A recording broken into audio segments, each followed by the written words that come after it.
Okay, real quick, we'll go through some water and glycol on this one. So I think we had it for next week, but we're gonna jumble some things around and we'll get Jared and Brent up here. Okay, we've kind of gone over a little bit, right? We've talked water quality, some here and there. Who does glycol? Who likes to use glycol in here? Do you do it only snowmelt, or are you doing it on your residential houses? Both? Okay.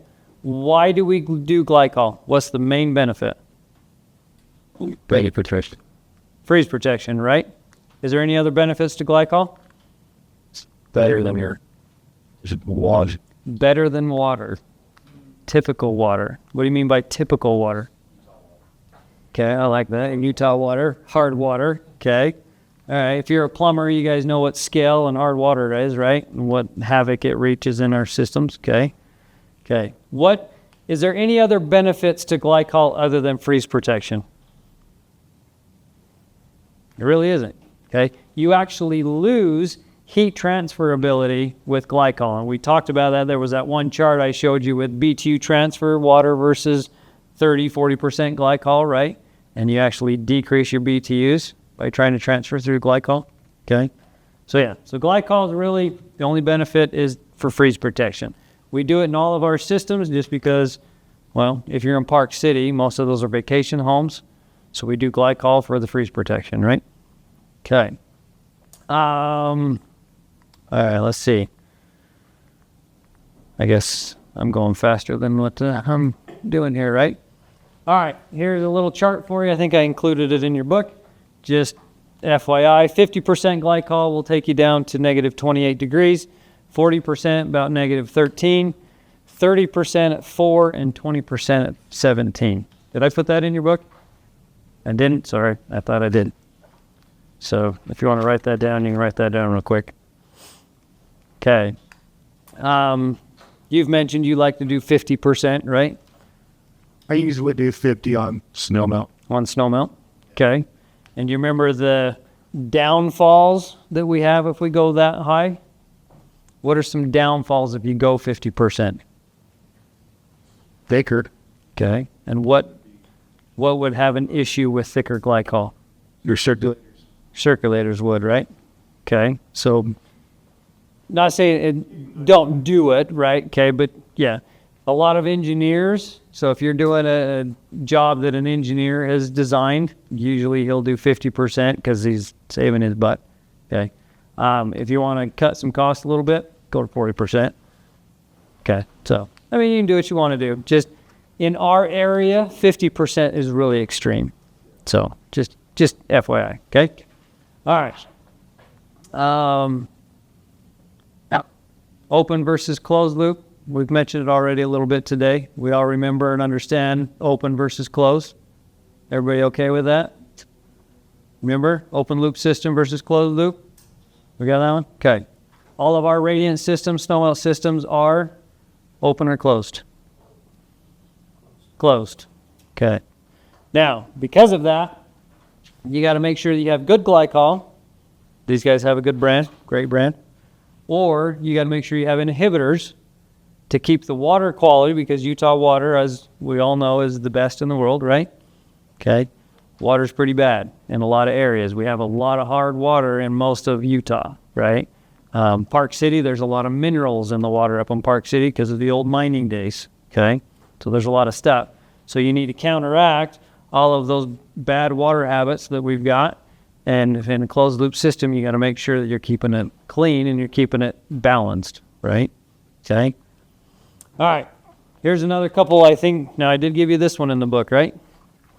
Okay. If you need to calculate glycol, here's a quick little math equation for you so you can calculate that out. So, total gallons of pure glycol versus your total system volume with your percentage of glycol that you want to use. So, example, you got 125 gallons, you want to do 30% glycol. So 125 times 30, divide that by 100, which is total percentage of glycol, right? And that will give you your gallons that you will need to fill that system of glycol.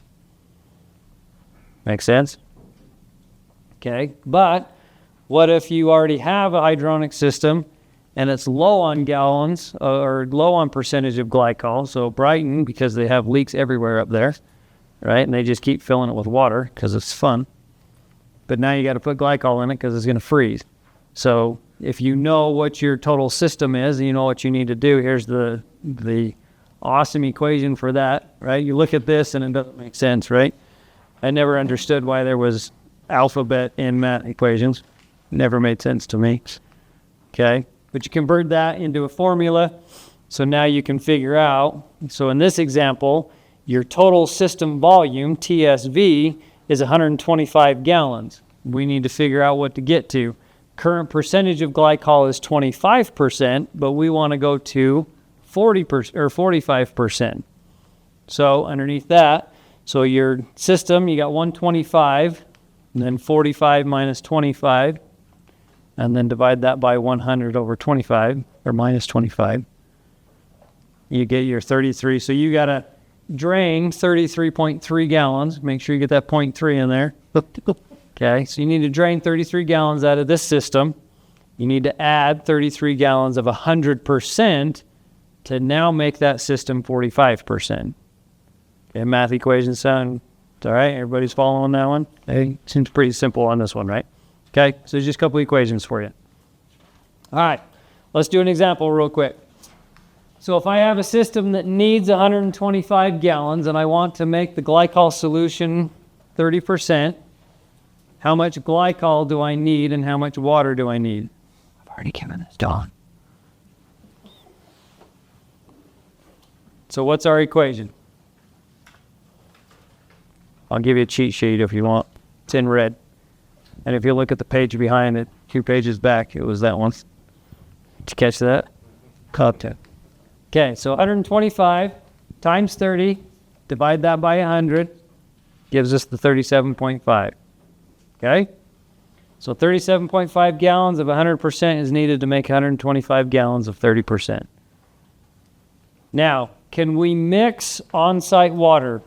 Can you go to the job site? So in this example, we calculated it out. So I only need to carry on the truck 40 gallons of glycol. Can I go to the job site, grab a 55-gallon drum, dump some water in it, dump my glycol in it, give it a good swirl, and pump that into the system? You okay with that? We're in Park City. Let's use their water. Who wants to do that? Why not? It's too hard. Too hard? Too many minerals? Hardstroke. Easy. Okay, now watch this. Can we do that? Yeah, it's a little bit of a trick. Okay, it is. Short answer is yes, but if you need some help. Okay. Thank you. I like that. Okay. Yes, you could do on-site water, but you need some help. Okay, and we'll show you some products here in a second that will help you with that. So, all right. 78 fractions harder is the toughest Park City water I tested. 78? 78. Damn. Jeez. Okay. That's encryption water. Yeah. Logan's. That felt good, yeah. Absolutely. They're artesian well. Nice. Very fast. I can't remember what mine is. Yeah, that's good. Good. All right. Number 2. Your current system is a snowmelt system that's been leaking for a year. The maintenance crew has been adding water to keep the pressure up, and now the current glycol solution is down to 20%. You need to add, or you want the solution to be 40%. Your total volume from the original installer's notes, because they always leave them on site, right? He put in 220 gallons. Now, you need to fill that system back up. You need to do it. So how many gallons do you need to remove and replace with 100% glycol to bring that system back to 40%? First person to get it can go get a treat.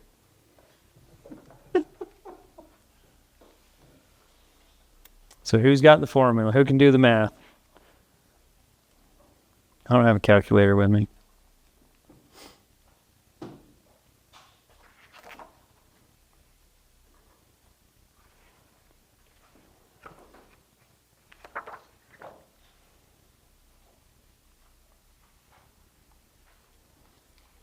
Got some thinkers going down. Do that all in your head, Jared? All the time. Yes.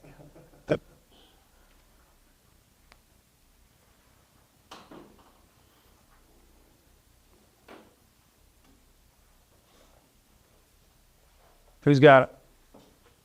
Take a shot. Thinks 55 gallon. Yes, sir. Okay, good job. Okay, everybody got that? Making sense? Did we get it all right? Okay, so you need 55 gallons. Oh, so there's your equation. So 220, 40 minus 20, divide that by 100 minus 20, you get 55. Okay, so 55 gallons of 100% will bring your system back up to 40% glycol. Make sense? Okay, pretty easy, right? Easy formulas on these ones. Okay, all right. Okay, so let's see here real quick. Yeah, does now. Yeah, so we'll do controls and we'll do yeah. Okay, so any questions so far with today? So venting, a little bit of, I guess actually I didn't have, sorry, let's back up a little bit here. So we got Jared Kennard and Brent with us. These guys are from Intermountain Sales and Marketing, okay, rep firm here locally up in Woods Cross. Used to work for these guys, great company, great products, a lot of awesome stuff. So we're going to bring them up in a minute. They'll go over some stuff, but I want to back up to this one real quick. So we talked a little bit about glycol, right? There's all sorts of different glycol manufacturers out there. Okay, we've got Fernox. Hopefully all of you guys are familiar with Fernox. Okay, we've got Rogard, which is another one that's pretty common in the area. Another one I didn't put up there, and I did it on purpose because I don't like them. Cryotech, right? They're pretty prevalent in our area. Okay. The company I currently work for, we buy a local glycol, and so far we've tested it and it's been okay. Seems to be doing good. Sorry, it's just a little bit cheaper, and I'm not in charge of who buys what. Okay. But there's some stuff I wanted to point out though that we talked about. Okay. So Brent said we could take that Park City water and we could just take our glycol up in buckets with us and we could mix it together and we could fill our system that way. But he mentioned we're going to need some help with that system, right? So that's when you're going to start looking at some of these guys. So this F1 product, I think ProTech, I think is what they call theirs in the Romar. Yeah, or Rogard. Pure Opals, yeah. You can flow through it. There's several brands that you could hook it up to a hose and run it through. So they've got positively charged particles in there, and That neutralizes it, the and calcium is the big thing right out. So if you're putting also the pH is back 58 grains hard is very common just across the board. Park City, it's safe to say you're looking at least 58 grains. Old Town Park City, you can get into the 70s. I think that's the old mic. But if you're going to use tap water, use something like Pure Opal, so that you're putting in a good basic neutral pH, low TDS water into the system and not causing yourself issues right off the get-go. right. Yeah. So I've had job sites before where luckily it wasn't our job, but I had to go fix it. Another company, it was up in Park City. They filled a snowmelt system, and they did the bring your bucket and fill it with on-site water because they didn't want to truck. It was clear up top of Empire Pass, so he didn't want to truck all that glycol up there. It was a big snowmelt system. But within 6 months, the glycol, when we took a sample of it, looked like Coke or Pepsi. It was that black already, and it had only been in for 6 months. Okay, we went and had it tested, and it came back. It had all sorts of stuff going on. So we ended up putting filters. We had a local company that tests the water and did all sorts of stuff, and they recommended what we needed to do. So we took filters up and did a bypass system and ran 2 different filters through this system for, I think, 2 months or something to try and neutralize it all back out. And they had us add chemicals. This was before Fernox and all that stuff we were doing. But it ended up, it kept the system for about a year. And then after that, I went and flushed it all out, and we had to redo the glycol, and we had to fix leaks because it caused all sorts of havoc in the system. Okay. So water quality is one of the big things that kills our boilers. Okay. So gas recirc is going to kill your boiler and cause problems. Your water quality is going to cause a lot of problems. Some of the other things we've talked about and we've gone over is your pump sizing and your pipe sizing, right? We've talked about all that kind of stuff too. Your velocities in your system are going to create some issues. But what we're seeing in today's boilers is your water quality. It kind of got put on the back burner, but it seems the last 8 to 10 years is really starting to come forward. The last 5 years for sure, people are starting to notice that we got to start watching the chemistry of our water and what's in our systems, because it's causing a lot of havoc and it's ruining the boilers out there. Manufacturers don't want to warranty it for you. Okay. So there's all sorts of types of test kits that are offered. Fernox makes a really great test kit, or you can buy just the bottles, right? So if you want to test your hardness, you can buy those bottles. What's the recent one that they have now? Is it still the blue box? No, Is it this one? Okay. So you've got what? pH strips, inhibitor, and total hardness. That's what that one offers. Okay. So the nice thing about that one is it'll tell you your express inhibitor test, right? So everybody understand what inhibitors are in a system? Okay, so inhibitors are what helps balance the system out, what helps take oxygen out of the system. So there's oxygen scavengers. There's like it coats the pipe. There's coatings in there because you're getting dissimilar metals, right? So it helps create a barrier between those dissimilar metals, so you don't get havoc between those two trying to fight each other, right? It balances the system out as far as your pH and your total hardness levels. Okay, so that's one thing I did not add in here was Copper into the water's treatment. make a sound like kettling, like a tea kettle coming to. You can have foam in the system. A good inhibitor will take that foam away. Yeah.